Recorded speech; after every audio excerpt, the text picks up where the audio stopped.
What's up, guys? It's Rick Ginn, and we are on the Flip with Rick channel. And today we are talking all about the motivated seller script.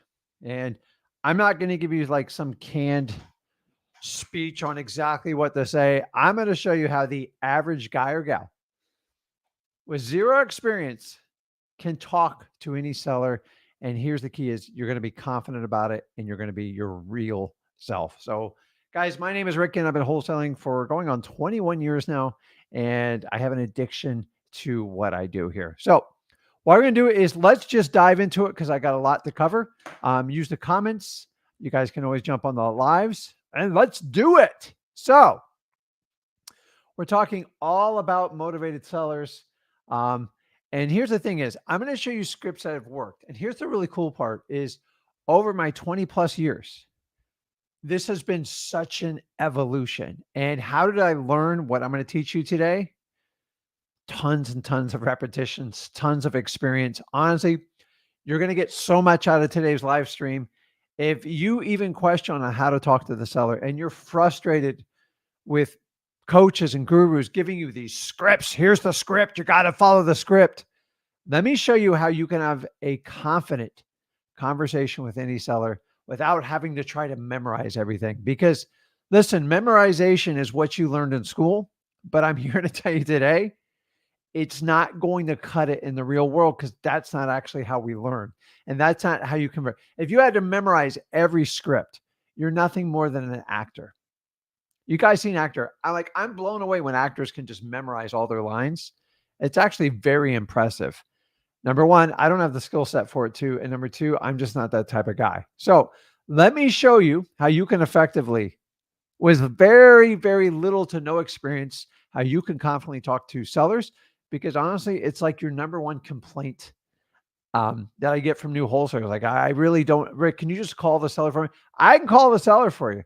But what about the second, the third, the fourth, the fifth time? Eventually, you're going to have to do it. So today we're talking all about motivated sellers and what you got to understand. Rule number one, guys, ready? Wholesaling is not selling. I don't give a crap what guru, what coach, what mentor, what influencer tells you it is. It's not. And let me give you the exact example why. Think about this. You work for a car dealership, selling cars. Honestly, a noble profession because people are trying to work their way up. I have no problems with it. I think it's absolutely amazing. Now, the reality is when 100 customers walk into that dealership and say you had access to all 100 customers, your boss, your general manager, whoever, sales manager, they fully expect you to sell 100% of the people. And then they tell you constantly have to improve your closing ratio. Well, I'm here to tell you in wholesaling, it's not that way. We teach you how to be ninja marketers, how to find that needle in the haystack, what we call a motivated seller. Here's the key is, even if I talk to 10, 20, or 30 motivated sellers, I know I'm only going to get a certain percentage of them. I don't ever expect. So if I have 10 motivated seller leads, if I get one done, I'm a super happy guy. So do you understand you are not selling them? It is impossible. If I had 10 leads and you bought 10 properties, I promise you, you're not making any money. So wholesaling has a complete different type of effect on it. The reality is people go, okay, well, Rick, if I'm not selling them, what am I doing it? Ready? Oops. You're a guide. I know that sounds terrible. I'm not talking about a guide at a state or federal national park. They show you around, they know everything. But a guide knows when to take you out of the sun, when to pull you out of the snow, when to pull you out of the rain, and keep moving. Here's the difference is because we're only looking for motivated sellers, I only want to work with people that are motivated, period. And when I get them, I can never make them sell me the house. We are not real estate agents. Real estate agents, their job is to sell the listing. If your job is to buy at a discounted price, understanding there's only a few people that are going to qualify and I have to go through a lot of people. So basically, as a guide, you're walking your sellers down a path. I'm going to make sure there's some form of motivation, and then I'm going to save them from getting out of their own way. Honestly, a lot of people are overwhelmed we deal with. And the reality is the real estate is actually just the symptom. The challenge is the human problem. And that's what you need to solve and master as a wholesaler. And so many of you think it's about, I got to be a professional comper. I got to know it. No, I'm telling you, you don't have to know a ton about real estate to be successful in wholesaling. In the beginning, the less you know about real estate, actually, the better off you are. Because to buy discounted properties for wholesaling, I don't care who tells you what. I've been doing this 21 years going on that. If you don't work with motivated sellers, you are not wholesaling. You're literally wasting your time. Anything outside of a motivated seller is basically what realtors work with. So if you're beating your head against the wall and you're having frustrated conversations, I guarantee the one problem you're having is you're not working with motivated sellers. So you got to fix that first. So many people try to like comb the MLS to find their deals. I'm not saying there's not deals on MLS. I just don't think it's a good newbie starter position because you don't know what to say. All a realtor is focused on, are you buying the property and they want to vet you, which you're going to get caught on it. And number two, they want the highest price possible. You want the complete opposite, little to no money at the lowest price. You understand why that is a struggle. So when you talk to a seller, so here we're going to preface this right now. Ready?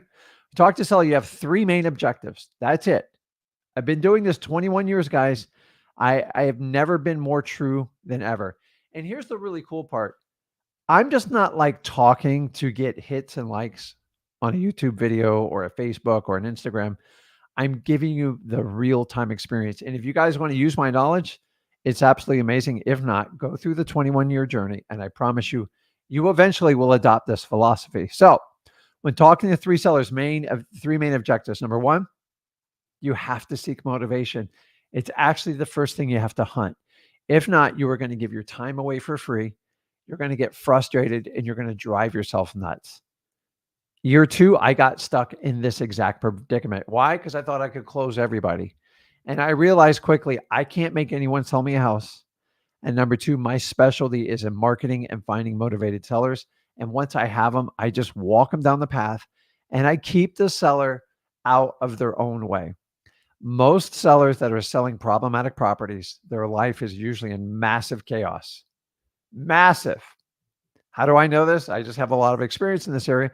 So I help them. I know if they have to have the house sold, they have a pending financial issue, a date issue, something like that, then I have to guide them. Do you know how many times sellers try to cancel on a contract over the last 21 years with me?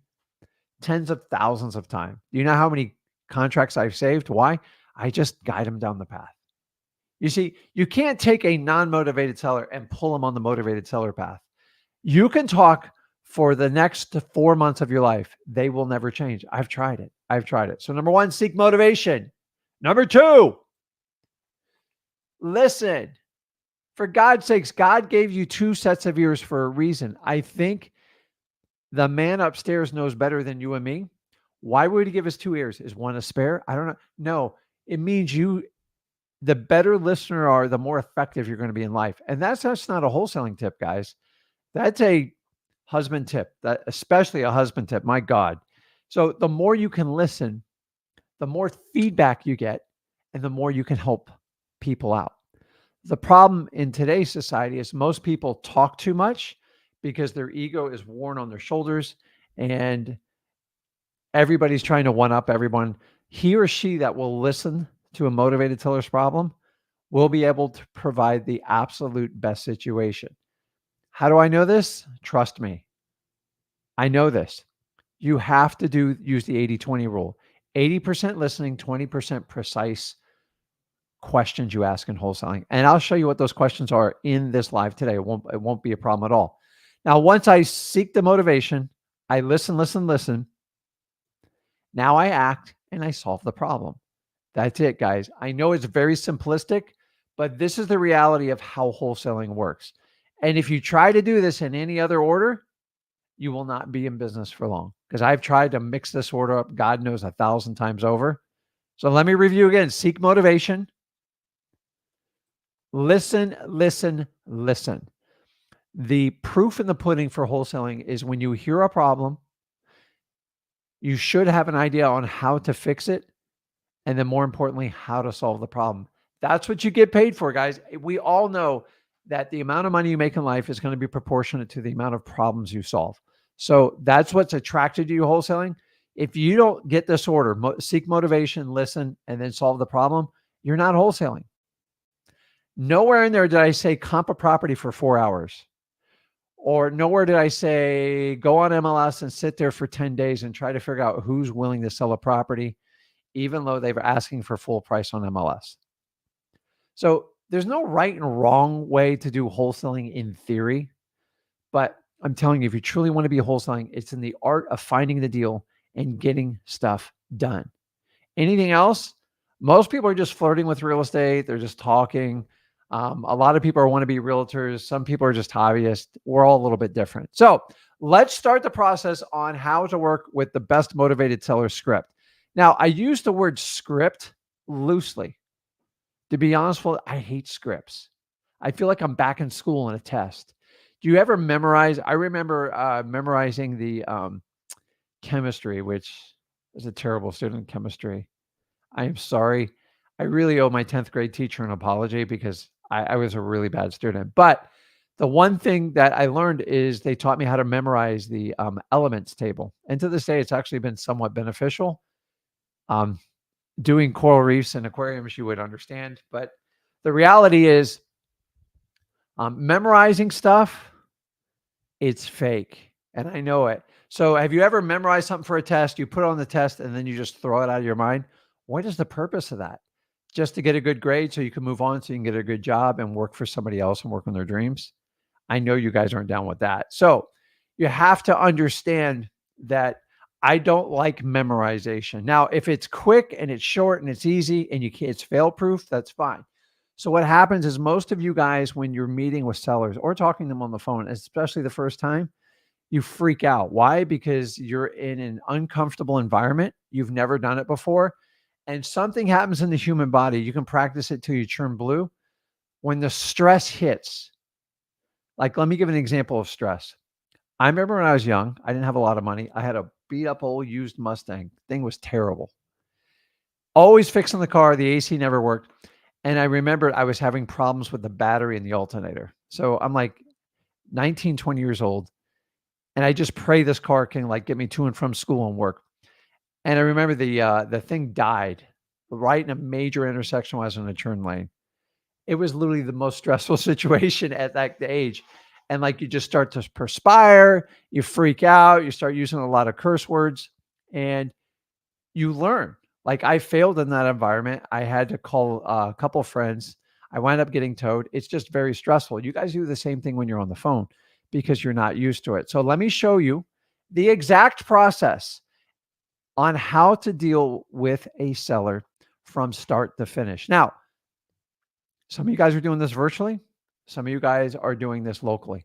Both of them count. I will tell you, it's a little bit different. It's a little bit different in person versus on the phone.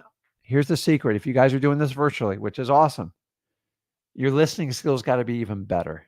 They've got to be 10 times better because you don't get the visual cues. That 60 to 70% of nonverbal communication, you can't see it, you have to hear it.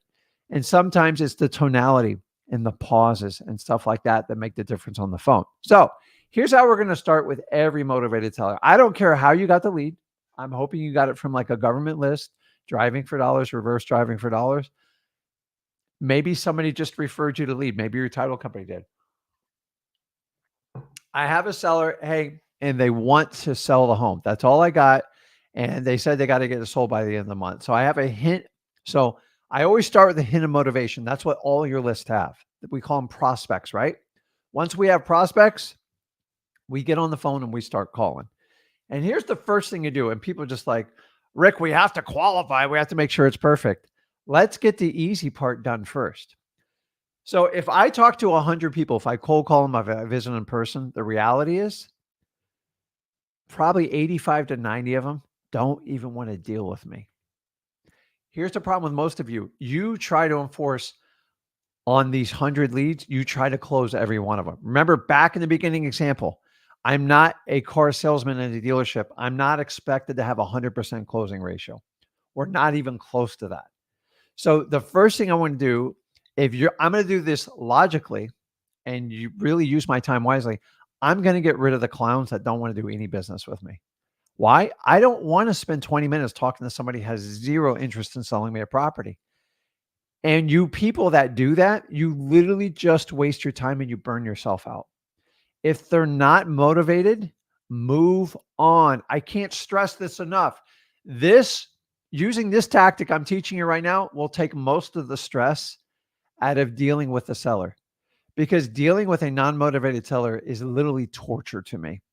Honestly, I'd rather go sit in front of three retail agents and bid a property up than to go through a seller that has zero motivation. It is a huge time waster. No matter what you say or do, the only way you're going to convince them to sell that house is overpay for it. And if you overpay for a property, you're not wholesaling. You're just a hobbyist. And I don't want you to be that. So first thing we do, we disqualify first. Rick, how do I disqualify? It's actually easy. Ask the simple questions of the ones that don't want to do business with you. Well, that's a little transparent. You're right. So I want you to put this on your list first. Don't worry, guys. This is recorded. You disqualify first. Why? Because I'm talking to 100 people and say 80 of them have zero interest. Let's get rid of the 80. And that's going to save me probably 100 hours right there. So how do we disqualify? Two simple questions.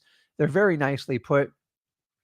And by the way, all your qualifying questions should be in order of importance.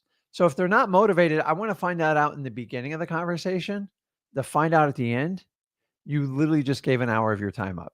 And we don't work for free. So we're not doing a regular job. So it's real simple. Are you the owner of the property? Do you have interest in selling your property? Do you need to sell your property? There's no perfect way to say this, but this is the disqualifying process. If you can just take a note of this and understand, if you disqualify first, you'll do better. For those of you that are cold calling, you have to disqualify first or you're literally wasting your time. Can you imagine having a 20-minute conversation with every seller you talk to and you talk to thousands? You're never going to get anywhere. And if you do, you're not going to make any money. So we're going to disqualify first. So once we disqualify, so someone says, yes, I'm the owner of the property. And yes, I have an interest in selling on it. We're past the initial scrape stage. This should get rid of 70, 80% of all your tire kickers, the people. My favorite one is, I'll sell if the price is right. So Bob Barker don't play that game. Rick Ginn don't play that game. And I don't want you to play that game. I have never gotten a good deal when someone says if the price is right. It is a game show run during the week on people that stay at home and watch TV. I'm not knocking for anyone doing that, but like when you hear the price is right, run. It's that is one of the most common objections I get. Not even an objection, a statement. And once I hear it, all my people in our sales department, I call sales just because we generate leads, even though it's not selling.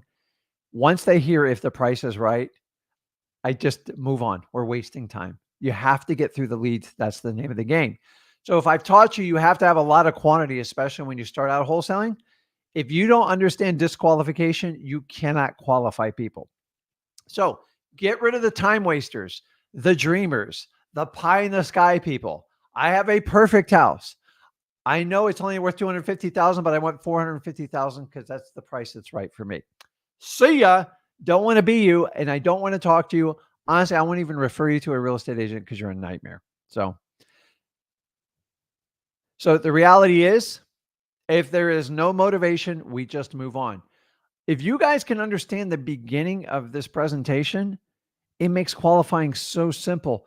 But the problem when you guys are trying to qualify people that don't even want to do business with you, they get rude, they get nasty, they drop F-bombs, and they make you very sour in wholesaling. I don't want you to do it. The first 2 years, I figured this out the hard way. I told my wife, I told everybody, my son was too young at the time, I'm going to close everybody. And I just burnt myself out. It was so exhausting. And then after year 2, a light bulb went off. I go, why deal with people that have zero motivation? That's it. I rather sit around idle, spend time with my dog, my wife, my kids. Obviously, I'd rather go fishing, but dealing with an unmotivated seller, I'd rather have a root canal than do that. It's torture. And I don't know why you guys deal with people like that. It's false hope. It's not the one you're looking for. And if that's all you're getting, you got to relook at your list. Are you attacking government list? Are you going after arrest records? Are you looking for the highest motivation list? Guys, the second part of 2023 has been a real challenging year for us, meaning we actually have to find value add deals, deals that make sense that cash buyers want to invest in a very challenging interest rate environment and economy. So here's the cool part. If you engaged wholesaling in 2023, you are learning the core fundamentals of how it works. If you did it before 2023, there was a 7-year period where any guru, coach, influencer, call them whatever you want, they couldn't screw it up if they wanted to. I got to be honest with you, 5 years prior to 2023, really even 2022, it to me, it didn't even feel like wholesaling because everybody made it work. Now that we actually have to do deals, all of a sudden there's people leaving the space. It's harder. It's not harder. You guys just had it so easy for so long, you forgot what real work was. So, no motivation. See you later. I'm not going to mess with you. Yes, motivation. Now we move on to qualifying. Don't worry, guys. This is recorded. You have it all on the screen for you. So once we understand that we're not selling, we are guiding people. Our job is to move the seller down the process to make a decision of yes or no. The sooner you get the decision, the better off you are. So now that we have a yes, and when I say a yes, what's a yes? The house needs, so there's two types of motivation. There's the seller that's motivated, which is the absolute best one.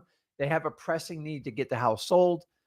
Maybe it's a maintenance issue. Maybe the house just isn't functioning. There's no running water. And 9 times out of 10, it's a personal need. I need to move or I need money. The other one, the most likely of the two, which you guys find with driving for dollars all the time, is the house is motivated, meaning the house looks like crap. It's in really rough shape. The seller just has not come around to accept what the current condition of the house and their situation is. Now, in a rare world, sometimes you get a motivated seller and you get a motivated house, and those are easy. It's what we call low-hanging fruit, and those are rare. But when you get them, that is the exception, not the norm. So many of you think everything's like low-hanging fruit. It ain't. I promise you that. So we have a yes. So now we are going to start the process. This is where we start building rapport. Now, if I'm a baker, and dude, the last thing you ever want me to do is baking. I can barbecue, I can deal with meats, but I can't bake anything, according to my wife and my daughter. So the reality is, this is when I'm really going to start working on my rapport building. I don't really spend a lot of time in the beginning, especially in the disqualification period, because I want their true intention if there's any type of motivation at all. So this is where I'm going to start really churning it on. This is where you've got to be that person that they want to do business with. How? Most people want to do business with people they know and they trust, like a friend. So you have to find a way to penetrate that. In the beginning, you are going to get a lot of resistance. So you have to be the peacemaker. You have to be the person to extend, and you have to guide people in the conversation when it comes to a motivated seller. So the first thing is, you guys know, unless you've been living under a rock, everybody knows what our qualification processes are. I would love to have somebody put the acronyms in the comments, because if you don't know it, you can go over to freewholesaling.com and you can pull it up. What is our 4-letter acronym so we qualify any prospect that's interested in selling a property? I will wait. I will wait. I will wait. Somebody. There you go. Jason's got it. Winston's got it. MCTP. So it's motivation, condition, timeline, and price. Don't worry. I got you covered. But some of you guys start out on MCTP before you did the stuff I taught you. You need to disqualify first. Once you find motivation, now I'm going to turn on the charm and start qualifying. So here's where most of you screw it up and you freak out. So the problem with the script is, here's a classic one. I don't know. I get our company gets every seller from Jersey because we're in Florida. They'll say, Rick, just give me the price. Give me the price. I need the price right now. Hold. If you just give the price and you spend no time building rapport, no no time disqualifying, or maybe he is qualified. He said yes. If you don't go through this process, you are nothing more than an order taker, and you will be replaced by a bot or AI. I'm sorry, guys. You have to work through this. So that example, when someone's trying to take control, and we all know people in life like this, they don't want a presentation. They just want to get to the bottom line. So listen, Mr. Seller, I can't make you an offer on a house I haven't even seen, or I have the numbers from you. And let me ask you this. Would you walk into a dealership and buy a car without ever test driving it? Oh, no. Okay. Let me go through. I just have some really simple questions. I promise I'll make this the simplest transaction ever. But I just got to get some basic information. Do you mind if I ask you right now? That's it. You have to turn around, because if they go, give me the price, you give a price, he doesn't like it, hangs up on you, you just wasted your time. I get a lot of people, my first 2 years, a lot of people attacked me on this, and you have a choice. You can navigate through it. What am I dealing? I'm dealing with a very egotistical person that wants to be in control. So I'm going to slightly shift their attitude and let them know why I need to get more information. If you'll allow me to do it, we can actually give you a number. That's it. And every time I have an objection, I bring it up. Guys, there's only really 5 objections in wholesaling. I've done an entire videos on this. I'll do it. Once you go through enough of these appointments, these phone calls, you will figure it out real quickly. So qualifying process, MCTP. This is your secret script. I hate the word secret. There's no such thing as secret in wholesaling. This is it. Motivation, condition, timeline, and price. Here's the key though.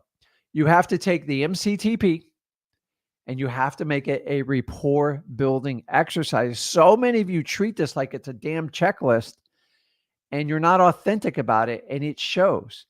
Please don't be that robot. Don't be that VA. You all hire a VA. What is your motivation?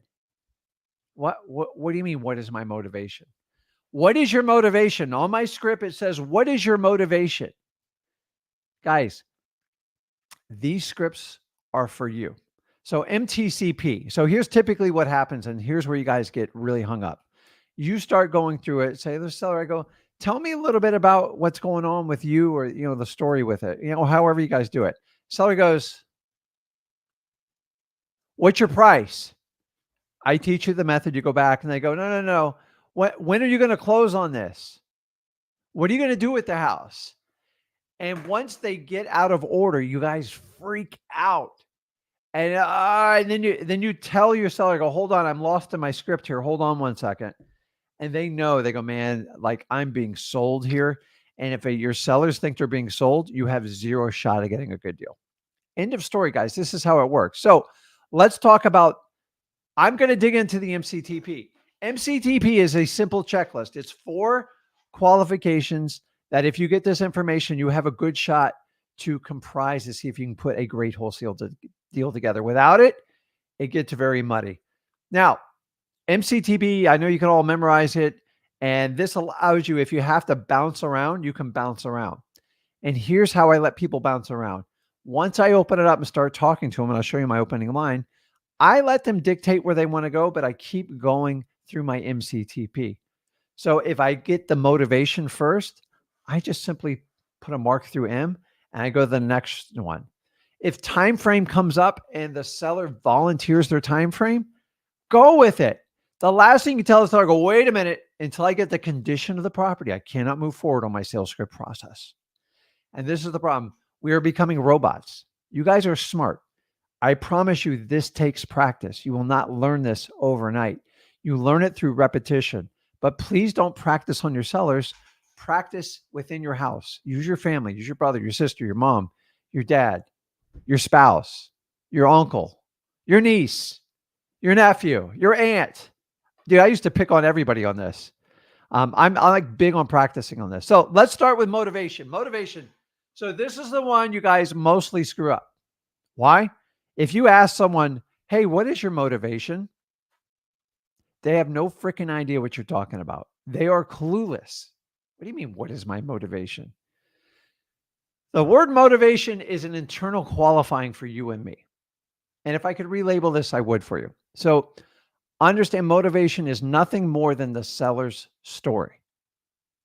It is the seller's story. If I could tell you, hey, go seek the seller's story, but it misleads a lot of you and you don't understand it. So if you've ever been confused on why we ask motivation, It is the seller's story.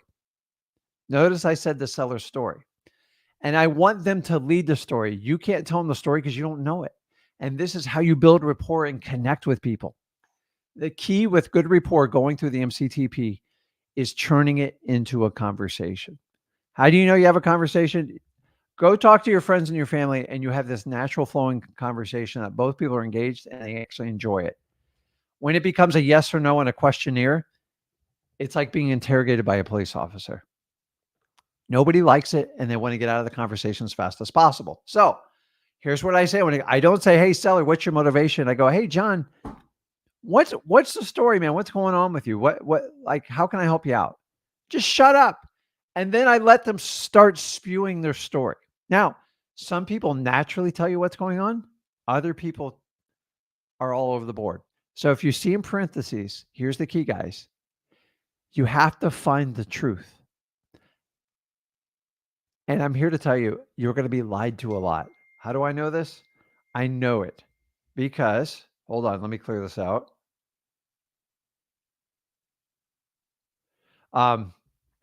The reality is, if you can find the truth from the seller,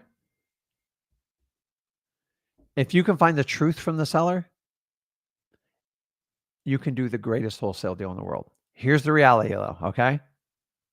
I'm going to give you one of the biggest hints on their motivation. Motivated sellers tend to tell the truth. Others lie to you.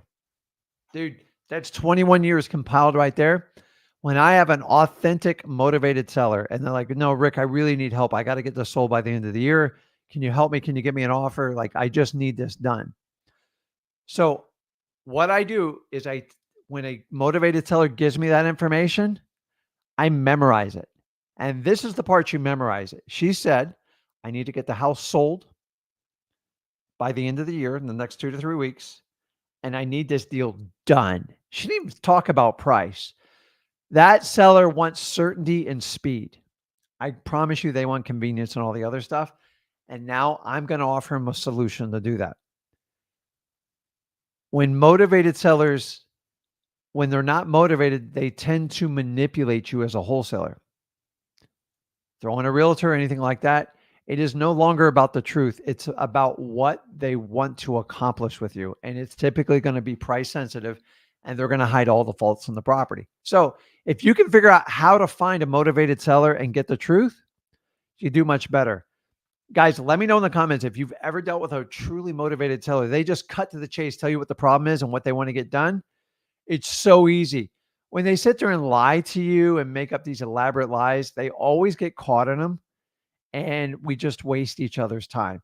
So this is why you want to seek out motivation sooner than later, because if you get too far down the rabbit hole, they look at you as a mark and they want you to overpay for their property, and we just waste everyone's time. You get pissed, the seller gets pissed, and it just burns you out of the business. So motivation, get the seller story. And number 2, make sure, understand, if you get the truth, it's an easy deal. If you get a fabrication of lies, it's a pain in the butt. I know what you're saying, Rick, how do I know if they're lying to me? Honestly, it's real easy. Anybody knows, anytime, especially like little kids, when they start telling a lie, it tends to snowball. Well, as an adult, after a while, and with a great CR system, you can tell when people are lying to you. The story doesn't add up. Perfect example is, Rick, I told you I had to talk with my mother and get approval in the process. I wait a week, you do that. He comes back, I got to talk to my sister. And then it's my brother. After about 3 weeks, I'm like, I don't understand why you have to talk to all these people. They're lying to you. And you got to get to the truth. You see, if you get to the truth, that's where great wholesale deals lie. If you have to dance around the truth, you don't have enough money to throw at it to fix it, in my opinion. So understand, if you find the motivation and it's consistent and you document it, you can find out what the truth is pretty quickly. I find the truth, once they get past that awkward stage and they trust you, they will tell you the truth if they're truly motivated. If they're not motivated, they're going to tell you everything's perfect in the property and tell you to pay top dollar, and then you're going to be disappointed in the end. So let's move on to the next one. C, condition. This here, if you see to the right, it says it is the property story. This is what's going on with the property. So notice motivation was about the seller story. Now you talk about the property story. This is a really easy one. This is the one that goes, just, hey, Mr. Seller, tell me a little bit about the property. Shut your mouth and let them talk. This is the point where you got to let them talk 80% of the time. One or two things are going to happen. They're either going to tell you how crappy the property is and how miserable they are, or they're typically going to tell you how perfect it is. And I let them go deep, deep down the rabbit hole. If they come back to me and tell me it's got a white picket fence, it's perfect, it's just a perfect property, I just throw this single line into them. Sounds like a great property. Why would you be even interested in selling it? I want to reiterate again, do I have a motivated seller, or did you just tell me a lie? And the sooner you snuff this stuff out by condition, you should already know if you're close to the ballpark. Now, keep in mind, they might jump down the time frame first. That's fine. Just put a little line across T, and now you go on the C. Anybody, any child could memorize MCTP. It's so simple. It's easy. And the more authentic you guys are going to be, the better off you're going to do. Next one, time frame. That's the win. And then that lets you gauge their urgency. To be honest with you, this is a huge focus point on if you have a motivated seller. Now, remember, in the beginning, we just shot over the bow. Now we're going deeper. Time frame to me is anybody looking to sell within 90 days. I am all over them. Why? 90 days is fast to the average seller. I get a rental property, anything like that. But the reality is, if they've never even thought about selling their property, or they don't know when they're going to sell it and they're confused by it, I'm here to tell you, you are a long way from getting a deal. So I want to get their unconscious answer on when they are ready to sell. If they go, wow, I haven't really thought about it. And here's a simple go-to phrase that you can use with them. Where are you going to be moving to in the event we buy your property? Listen, use your ears, listen to them. And if they go like this, I'm going to be moving in with my sister, Susie, at the end of the month in North Carolina. I already got moving trucks lined up. I am all over this deal, because that confirms my motivation. The condition confirms my motivation, and the seller's story all confirms my motivation. MCTP is to make sure you have the right seller. So once we disqualify, we're going to the last one, which is price. And this is the other one a lot of people struggle with. The word price is for you and me. It's not for our sellers. The last thing I ever want you to ask a seller is, what is your price? How much are you offering the property for? What's your ask price? How much do you need to sell the property for? Terrible, terrible, terrible wording. So I'm simply going to use core words so I can get to their subconscious thought. So if you go, what are you asking for the property? You immediately let them think retail. They think like a realtor, and they're going to overshoot your number. So try this one. This one works really well.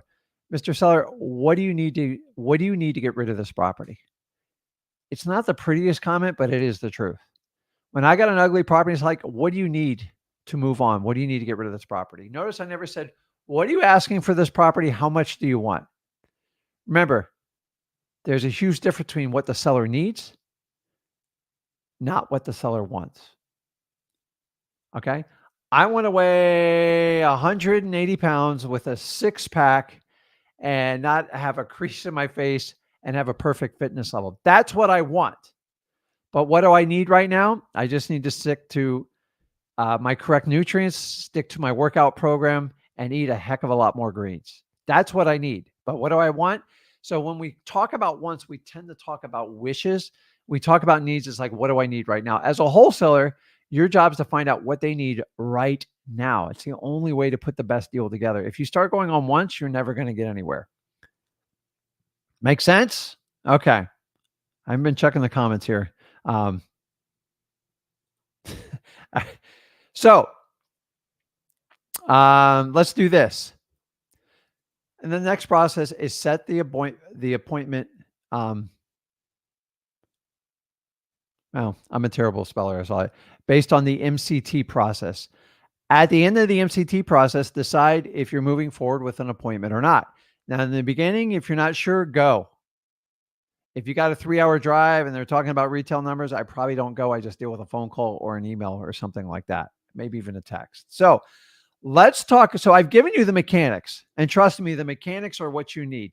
Stop trying to memorize every word you're going to say, someone, and understanding I've saved the best part for the last. This is the part where you're actually going to get a lesson on how people truly think.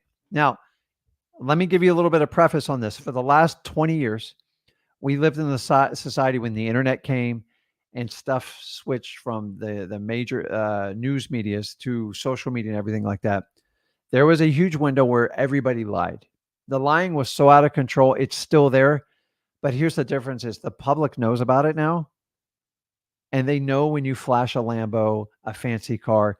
Honestly, it's the easiest way to say I'm broke is just show me your flash. Cars are a joke, guys. A couple 100,000. The most expensive car I ever seen is like 630,000. I know there's higher ones out there, but the reality is somebody flashes a Lambo or something. They only do it for one reason, to sell you on something. Because I've learned very, very wealthy people don't have to show everything they own. It's actually wealthy people are the complete opposite. They don't show everything they own. And the reason I'm telling you this is to be authentic and real, you have to be yourself, number one. So let's talk about the two most important attributes when dealing with sellers. So the point of that conversation I just had is everything you guys have been so worked for the last 20 years with Facebook, Instagram, you name it, it's out there. You're starting to question what everyone's about. Like, hey, show me you own that Lambo. Don't show me you lease it. There is YouTube influencers that rent big fat houses. You guys can look it up. I don't make this stuff up. And they make themselves appear bigger than they normally are. They don't own the home, guys. And if they own the home, they would brag to you about it. But they lease the home because you got people that'll pay $20,000, $30,000, $50,000 to try to get access to them. And they're being duped because the reality is they don't have that. The only reason they have that lifestyle is because they take all your coaching money. And then if you see private chefs, fancy things, dude, show me the deed. Show me the deed, dude. I'll show up there tomorrow. They'll never show you the deed. And then if you notice over and over, all you see are the high ends of bling. They're tricking your mind. You need to look at financial statements, balance sheets, and cash in the bank account and show me what you're actually selling or how you're producing. And if you're only producing off tricking people into giving you money, you're being duped. But they still do it. You guys keep buying into it. Don't do it. I'm here to tell you. And the other trick is you'll find people go one industry to the next industry and they get like super pissed about. It's ridiculous. If you're really good, you'll do great in wholesaling. If you're really good in this, you stick to it. If someone constantly bounce around different industries, heed the warning because they're just working you. So you guys have 20 years of BS of people flashing cars and houses they don't own. It's a joke. I go out of my way not to show you guys anything because it's not going to help you. The kind of car I drive or the house I live in, how does that help you? It just shows you how shallow I am if I do that, because if you're going to base my value off the car I drive, people are going to rip you off so bad in this world. I used to fall for people like this all the time. I don't anymore. My point being is we've gone from a society where everyone lies and fakes it to you. We are on the other side of that spectrum. So I think over the next 10 years, you're going to look at apps and sites that actually have to verify you, make sure who you are. And if you're selling an expensive financial product, you're going to have to prove up financials, submit P&Ls, do balance sheets, show them where your money comes from, and then people believe you. The reality is the more sales like you are, the more you freak people out. Because for the last 20 years, we've been sold everything. I remember in the early 2000s in the internet, it was absolutely nuts. The opposite's going now. People are starting to call out phonies, people that don't do anything but post all day. That's all they ever do. They don't actually do real estate. Guys, most people that post on the internet, like who say they're an expert in real estate, they do very few deals. Or they used to, and then they found this thing on the internet where they could just make a ton of money without doing any deals. It just lessened the risk. So why I'm saying is we've been oversold. Everyone's been so fake for the last 20 years. The new acceptance is the people that are real, raw, and authentic. Why? Because it's who we are. I'm just like everybody else here. I put on my pants one leg at a time. So I always tell you, you got to lose your ego to be good in wholesaling. And I lost my ego and amazing things changes. So the two most important things, put it in the comments. I'll give credit to who can come up with the two most important attributes to connect with a seller as a wholesaler. What are the two things? And they're both one-word answers. One word. So let's see in the comments and gets it, and I'll drag their butt on here and we'll talk about it. What are the two things that you have to, what are the two most important things when connecting with a motivated seller? Come on, give it to me. I'm not going to spit it out. I'm going to make you work for this one a little bit. So Jordan's got half of it. Authenticity is one. What's the next one? This is a big one. And some people act like they have it, and some people actually do have it. All the answers are right, but what's the most important one? We're missing it. I'm not going to give you the letter. Authenticity is one. I've already explained why it is. People are so sick of being lied to. Charisma's good. Here it is, dude. Bingo. Got it. Confidence. I want you to understand this, guys. Look at this. Authenticity, confidence. If you can put those two together, there's nobody that can stop you from wholesaling. Now, authenticity and confidence is something you demonstrate and you earn. It's never given to you. I will tell you this, authenticity, it is the new currency in social media. The more real you can be, the less makeup you can put on, and the more vulnerable you can be. Not vulnerable, like I don't need people crying on the internet telling me about their horror stories. Like we all got that going on to a point. But the reality is, like, show me you're a human being and show me every now and then you screw up. It means I show it all the time. Honestly, working with my son will keep him more humbled because it's not easy to work with family because we work every day together. So we have offices together, we have multiple businesses, and I enjoy it. And one of our successes, people just enjoy that we're just completely authentic about everything. And that's what I want you to understand. If you don't demonstrate authenticity to your sellers, you're a dead man walking. How do I demonstrate it? It's easy, guys. So I'm going to show you how. Confidence, it's a tricky one. I'm not going to lie to you because you have to act as if you have it when you don't have it. And most of the time when you do your first deal or two, the confidence it overwhelms you. It rushes you. It is your proof of concept. And you have to act as if you have confidence even before you get your first deal. And I know that's challenging. I went through that same struggle. I'm like, I don't know crap. I don't know if I can actually help people out. And I just went through it. I actually documented my whole process. I had my son document the process. The reality is you're no different than me and him. And that's why I want you to understand it. I'm going to give you a couple more tips. And then I'm going to teach you at the very end of this presentation on how to truly master authenticity. It's really simple. So let's share some tips whenever you're dealing with the motivated sellers. Number one, avoid labels. You guys know what I mean. I'm not going to waste a bunch of time on this. You're not an investor. You're not a wholesaler. You're simply a person trying to help them out, trying to buy the house for cash. The problem is if you use the word wholesaler, investor, they're going to have a preconceived notion of who you are. And remember, it's their definition, not yours. So why be prejudged? So you want to go in as vanilla as possible. The next one, I told you earlier, don't chase sellers. Like, Rick, what do you mean by that? The reality is I wanted a deal so bad when I was talking to my first seller. You have this weird tendency to overpay for the property because you think the victory is in the contract. It's not in the contract. It's in the assignment contract. That is victory in wholesaling. Any moron can sign a contract with a seller. The seller has no idea if it's good or bad for you. So I'm understanding is you have to learn not to chase sellers. How do you not chase sellers? Learn the art of detachment. The more dependent you are on getting a deal, and if you're only working one deal, this is why I try to teach about volume and quantity.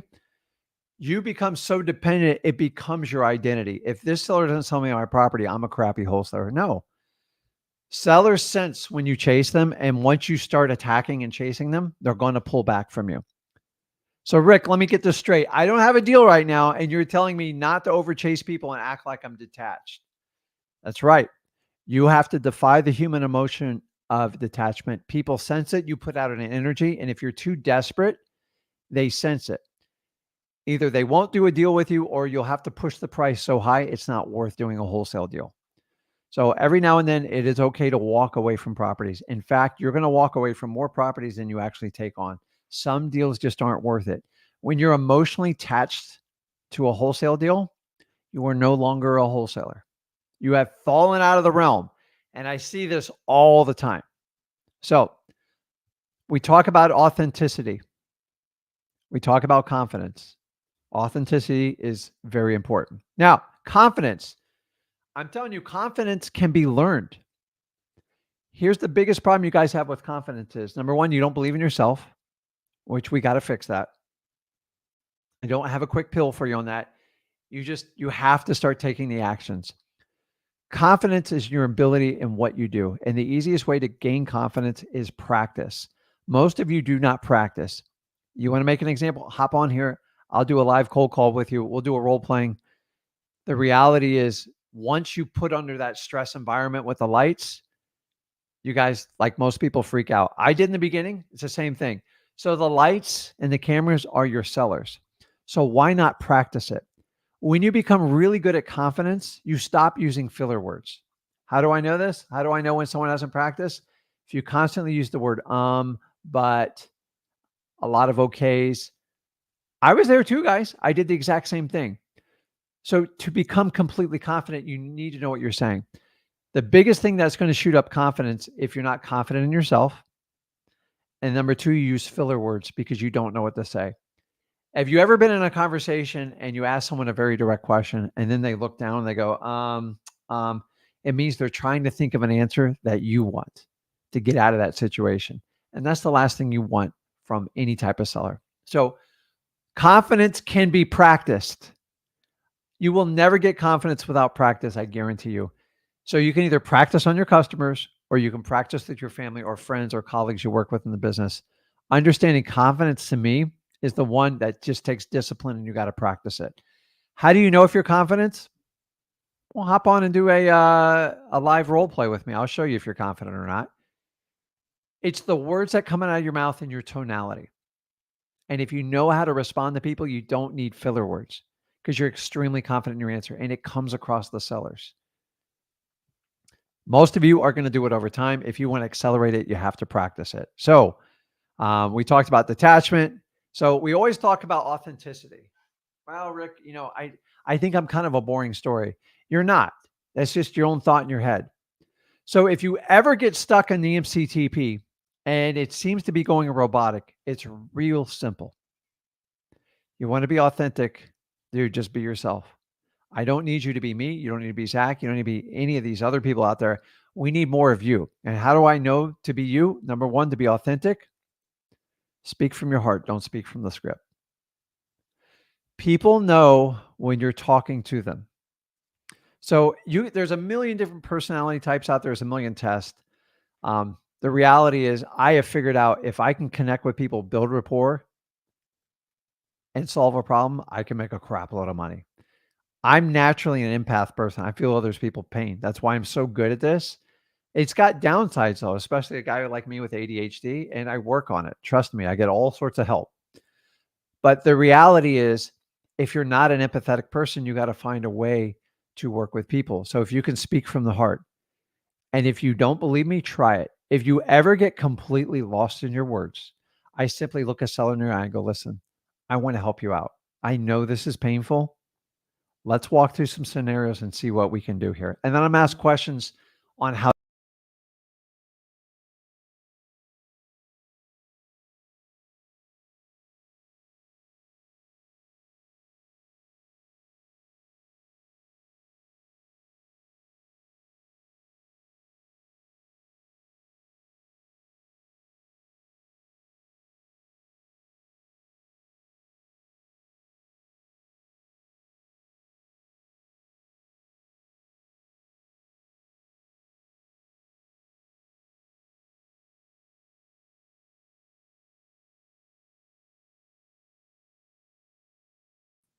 Okay. Sorry, a little technical glitch. I don't know, sunny day. It's so cold in Florida, it might have froze the internet. So, um, so just guys, just speaking from your heart will solve a lot of your problems. So stop trying to make up words. And if you don't know the words, go get the education and learn. And the only way you learn is by practice, practice, practice. And so many of you don't want to practice. You think you're like you can wing it. You can't. The problem is if you don't practice and you get in front of a motivated seller and it's a good deal, you could actually screw it up. Remember, you're a guide. Your job is to push your lead towards a yes or a no. You're never going to make them say yes, but you can create more urgency and try to get to that final answer. It's so important you understand that.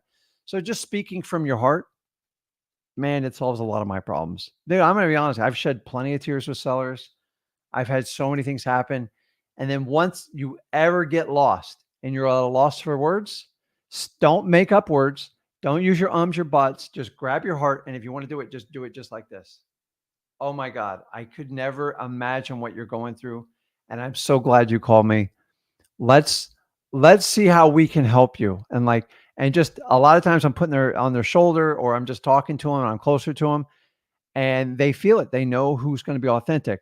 Whereas I'm just a transactional person. It's going to be purely about price. So you have a choice. You can either go transactional or you can connect with people on a conversation level. I promise you, if you do the methods me and Dak teach you over at freewholesaling.com, you will just obliterate your competition. So guys, I don't like scripts. I've been the first one to tell you, I think scripts are ridiculous. I can tell when someone's got me on the phone. God knows I get enough live cold calls on the ridiculous amount of phones I have. I can tell when someone's reading from a script right off the bat. You guys can. So don't be that person that reads from the script. MCTP, disqualify, MCTP, set the appointment, speak from the heart. It's really simple. And guys, if you want to be authentic, speak from the heart. If you want to be confident, practice. If you can get those two things down and really learn how to market and wholesaling, it's a lot of fun. But most people don't get past that point. So I'm back, guys. I lost the internet there. We're back. So let me run through a couple questions here. Let's see here. Oh my God, you got lots of questions. Let's see. Okay, I marked a couple with, let's see here. Where's the ones I starred? Dang it. If you guys want to jump on and do a live, I neglected to do this. So all you have to do is go over to, let's see if I put it up. Me, act like I know how to do this. Let's see if it's on here. Let's see if our link for live streams on here today. It's, let's see. Let's go to home.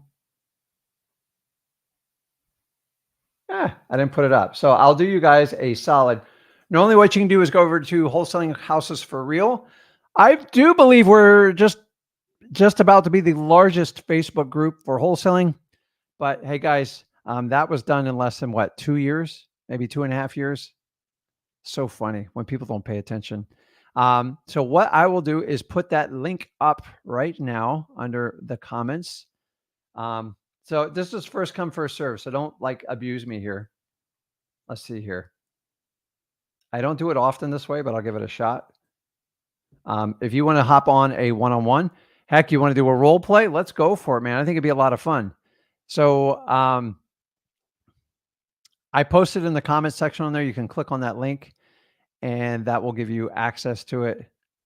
I don't know what happened to my starred comments. Okay, well, we'll figure this out. Looks like they changed some of the settings. Let's see. Oh my God. Okay. Well, that's different. Awesome. That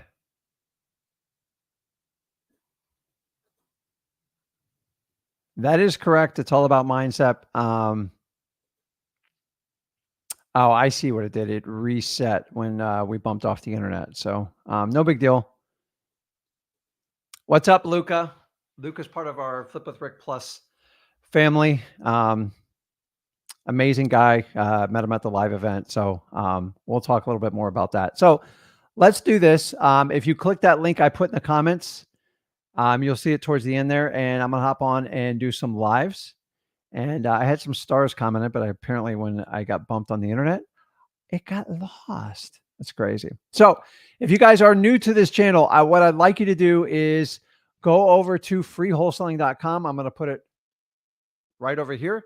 This is a course me and my son created over 3 years ago. We keep growing the course. We give our stuff away 100% free. Why? Because I can help more people out that.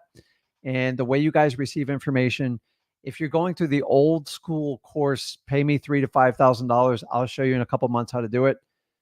Guys, this stuff, I just don't think it's effective anymore. You need longer term. You need people that can help you answer questions, and you need support. So you need more of a community, a shared response, but without these huge price tags. I don't understand. If we do deals together, my motivation is to do deals with you. So why don't I give you the information for free, show you I have skills, let you earn the skills and do it, and then we share in the profits.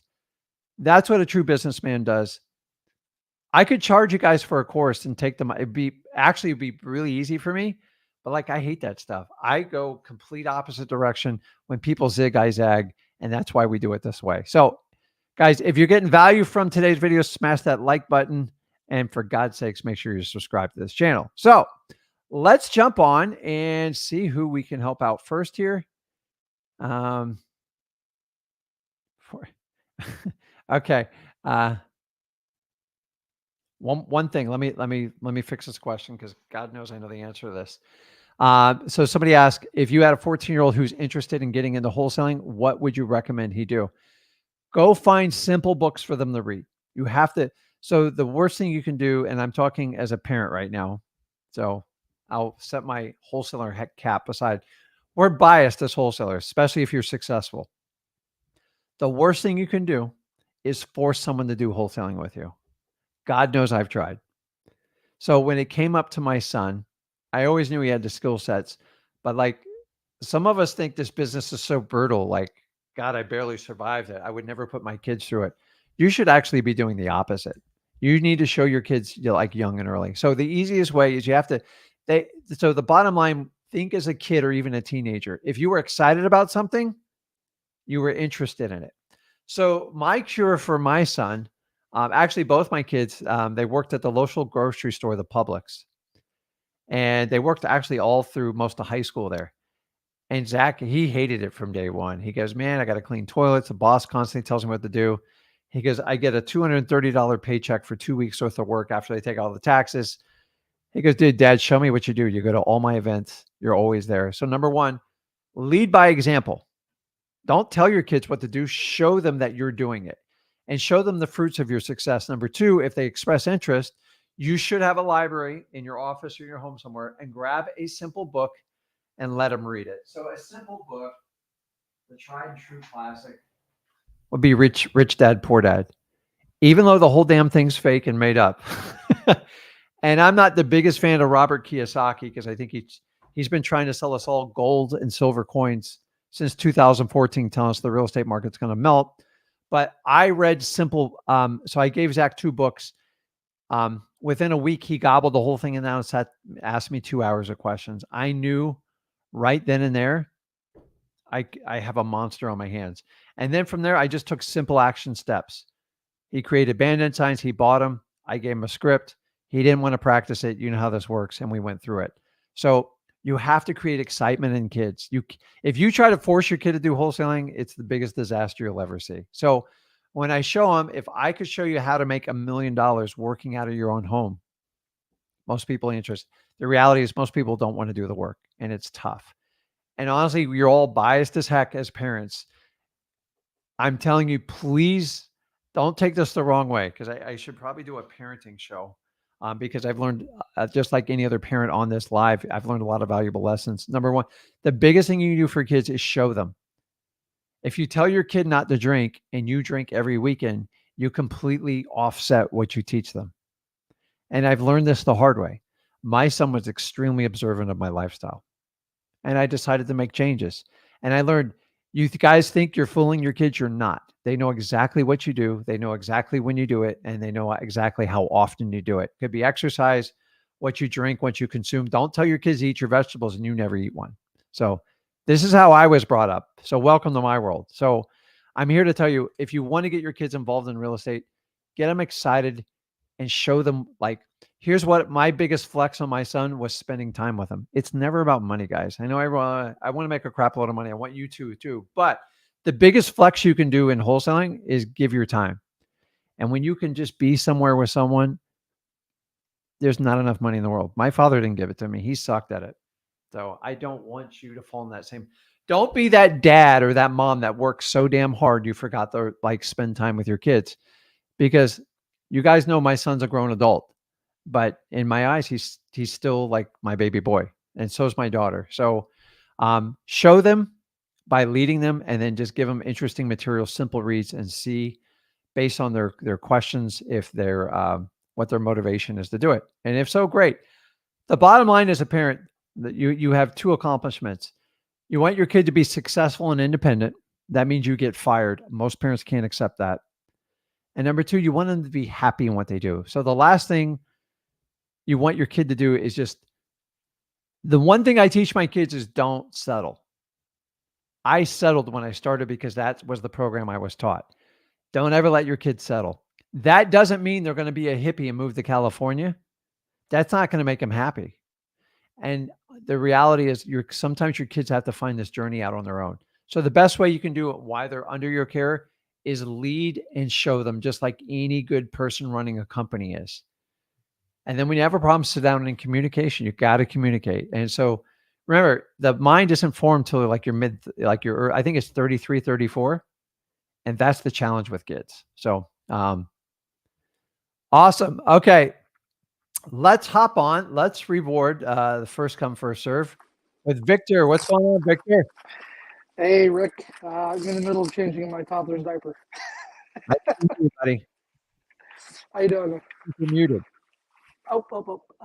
Can you hear me? Let's see. Can you hear me? Hello? Hold on. Everybody can hear me, right? Just to put it in the comment there. You can hear me. Yes. I don't know why I can hear you. Victor, I'm going to jump back to you and see if I have a technical problem that's on your side. Okay, hold on. Daniel, you there? Hi. Can you hear me? Yes, I can. How can I not hear anybody? Okay, hold on. Let me try something here. It says you're unmuted. Crap. Okay. Hold on. Let me set my settings here. Hold on, Daniel. I'll hop back to you. Hold on. I think something happened when the internet took me over. So let's switch. Test. Yeah, it's still there.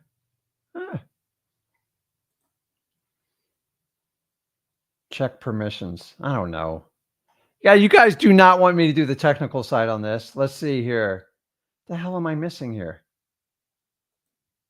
I've never had this happen before. Okay, well, let me try one more. Abraham, can you hear me or can you talk? Yeah, hi. Can you hear me? Oh, man. Hello? Okay, so I'm not muted. You guys aren't muted.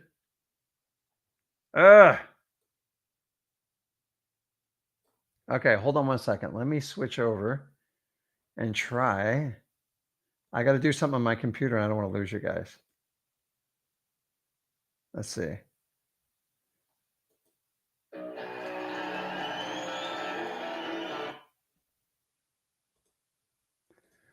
Okay, I'm going to try this one more time, and we're going to reset and do the whole thing, and we might have to do questions. But Victor, yeah, I know you can hear me, but Can you hear let me me? hear you. No, can you hear me? No. Yes. No, okay. Let me see.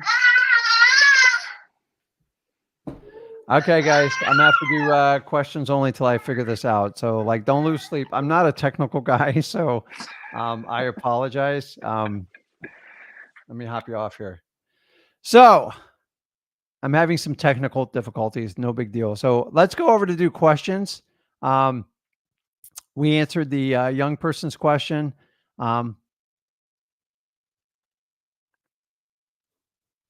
So, here's a good question.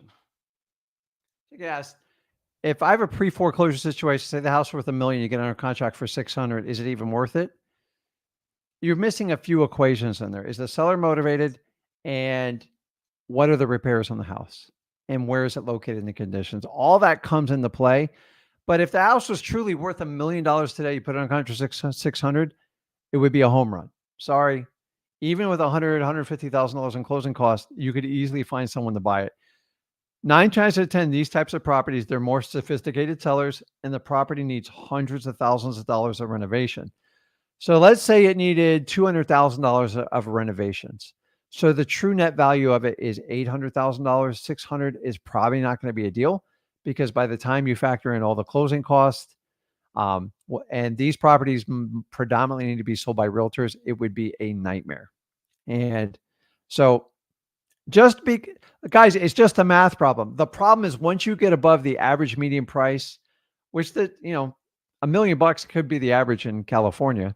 But once you get to those higher price points, everybody wants to involve a professional because they think they're going to lose money if they try to sell on their own. And that's what you got to understand when you do these deals, is that is the big challenge. So,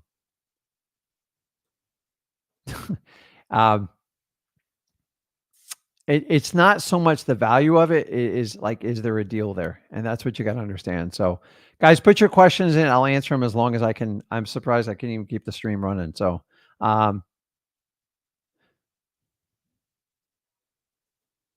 so Jeffrey says, so listen, when you set the appointment and you go see the property with the motivated seller, when do they sign the purchase and sales agreement, before or after you see it? Typically it's going to be after, and it depends on what they say and is the motivation there. So obviously if you go out to the property, you should have signs of motivation. But typically what I do is, depending on the condition of the house, and by the way, guys, the worse the house is, the deeper I go into the house. If the house is in perfect shape, I take them to the front patio and I remove the real estate from the equation. Why? Because you're never going to win on the condition of the house if it's perfect. And by the way, I've bought perfect houses all the time. Once I do that, I'm either going to sit down in the living room, their kitchen, wherever they dictate they want to talk to me. And then we teach you the art of mirroring a seller. If you don't know how to mirror a seller, go over to freewholesaling.com. I teach you in detail. If they're sitting, I'm sitting. If they're standing, I'm standing. If they're talking fast, I'm talking fast. They're talking slow, I talk slow. It's that simple. And then I have zero paperwork. All my paperwork is in my car. I never carry paperwork. All I do is occasionally I'll have a phone in my pocket for emergencies, but I even advise you to leave your phone, because one glance at your phone can cost you the entire wholesale deal. And then I sit down once I start the negotiations. So the biggest thing I can do is basically say,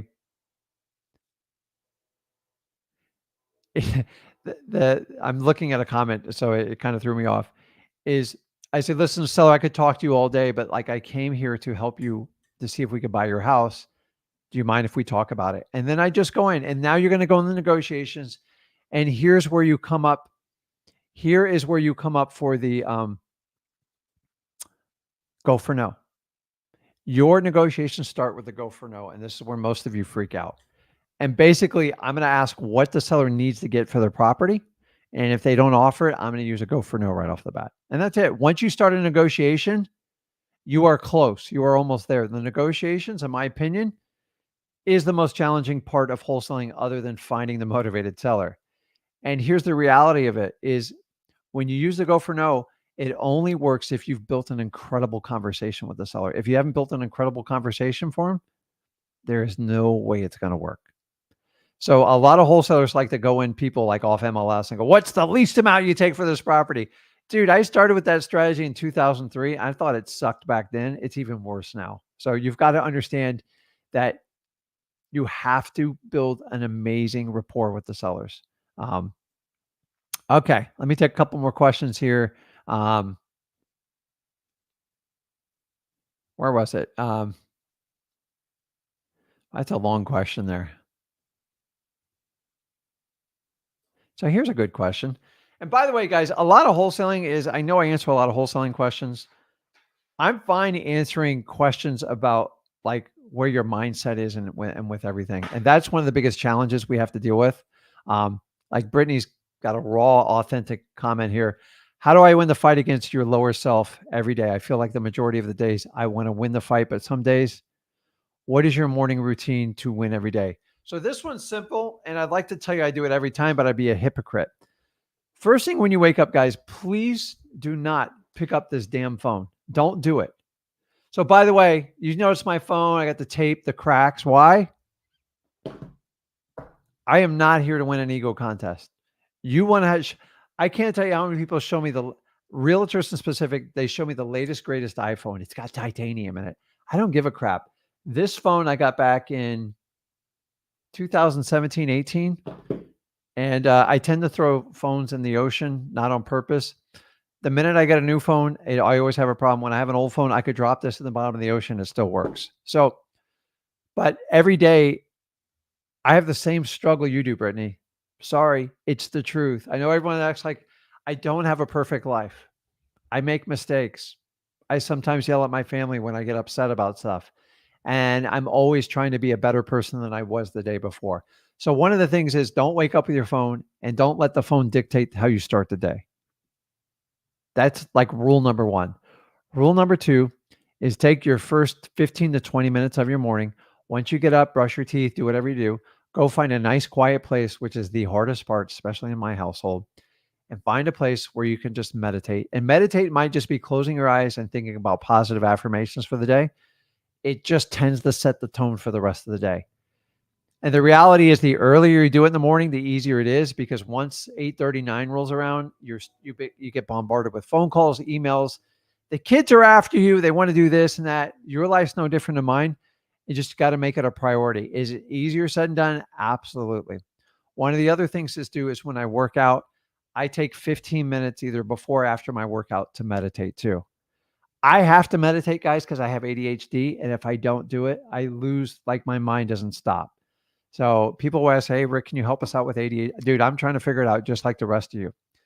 ADHD is my superpower. I can hyper focus and get something through real fast. But sometimes my rush to judgment or my quick decisions can cause me problems, especially in business. So I put in factors like my son, other business advisors, so I don't make knee-jerk reactions. But listen, we're no different. You just got to set a routine. The key is you got to set a routine that works for you. So if you got to meditate at night, that's great. I'd rather do it sooner in the day. And once you become in a ritual and you keep doing things that are productive in your life, you will make progress in your life. You can't do everything that feels good every moment of the day because it won't last. So good question though, man. Awesome. And they will. So Jason, so I've talked to him several times live. I apologize for the technical difficulties. The reality is when you have a seller that ghosts you, this is the part of being a wholesaler. You have to just be resourceful. Yes, people will dodge you. This is part of people lying to you. It disgusts me and I hate it. But the reality is you just got to get incredibly resourceful. Use a different phone number, use a different strategy, put a note on the door, show up unannounced. I know, like, don't risk your health. I don't want a safety issue, but if you showed up at noon and they're not have any issues, then just get in there because you need to confront them and get the truth. I've been known, this is well documented. When I had probate people ghost me, I used to look up their hearings in the court and I would conveniently show up. Now, I didn't sit inside the courtroom because nobody goes to probate hearings except the family. It's awkward. But I would run into them in the lobby, not the lobby, in the courtroom main area. And the elevator was the best choke point. And that's what I did. You got to get creative, man.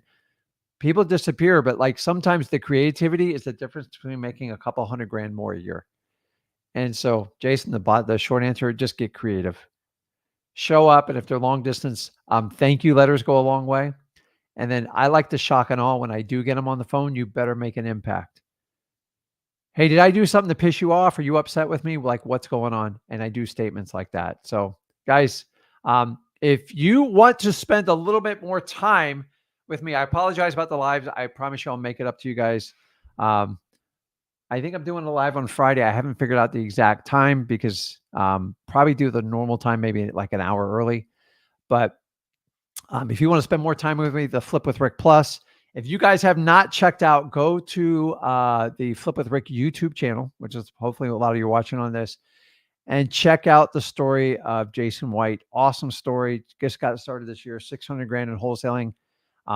Never spent a dime with us. And now, to be honest with you, I partner up with Jason on deals. We do deals together. And he's an inspiration. And he's just a regular guy. one of the nicest guys you'll ever meet, hardworking family guy, loves his country, and just wanted a better life for himself. And he took a risk with me and Zach, and he did it. Go over there and check out his story. It's incredible and it's powerful. And if you guys want to be in a room and network, me and Zach don't do it often, but I play the long game in wholesaling. I do not play the short game. I'm not interested in the fast coaching dollars to make me super rich overnight. I will be there in the end. I'm going to listen. Actions speak louder than words. You'll see at the end. True authenticity comes through. For the record, me and Zach, in over 3 years, we've never spent one dime on advertising. Now, people go, that's stupid. But honestly, our message is authentic. If I wanted to really turn this thing on and do advertising, I do all this. I don't do the coaching. I don't take the millions of dollars in bribes to give up all my time. I want to create a community where we can do deals together. And why should a couple $1,000s stand between you and me? And the reality is, if you want to work with me at Flip with Rick, we have a simple paid way. It's 90% cheaper than anybody else's program out there. But if you do a JV deal with me, we'll actually let you in for free. I got one person who's done 7 deals. They got 7 free years of Flip with Rick because I'm not going anywhere. And when I get really tired and I can't do anything more, Zach's a heck of a lot younger than me, and he will help guide the way. But I'm always going to be around. I don't go anywhere. I think you can do wholesaling till the day you die if you truly want to do it. So I love this business, and I want you guys to be effective. So I'm going to end this. I'm going to jump on the Flip with Rick Plus. We have an event that's going to be coming up in April, May. We're going to make an announcement in January. We're probably leaning towards the state of Texas, but with Flip with Rick, you get 4 additional live streams that you get all your questions answered. And we're a support community. I don't sit here and just regurgitate crap out to you. Everything you need is in freewholesaling.com. But if you want to take it further, get some more questions answered, and you want to see us twice a year live, where we spend 2 entire days, 16 hours with you, we get plenty of one-on-one time. We go out to dinner and we just kind of stick to wholesaling. If you want true, authentic connections, connect me with Flip with Rick Plus. Because guys, I get hundreds of DMs every day. Do you offer independent mentoring? In my opinion, it's one of the worst uses of your money, like starting out wholesaling. You don't need an independent coach. You need a community of people that have gone through it, that are actually going through it now. And all I do is focus on wholesaling. I do not distract you with cryptocurrency, with NFTs. I don't distract you with creative financing. I know how to do it, but I know the focus is always going to be on wholesaling. So if you want to do it, I put the scrolling on the bottom, Flip with Rick Plus. I appreciate you guys, everybody in the live stream. I apologize on the bottom. It's my issue. I just get up here and speak from the heart, and we do have issues every now and then. So guys, I appreciate it. Make sure you subscribe to this channel. Go check out the Jason White story on the Flip with Rick channel. And I will see you guys back on Thursday. Me and Zach will be on here. I appreciate it.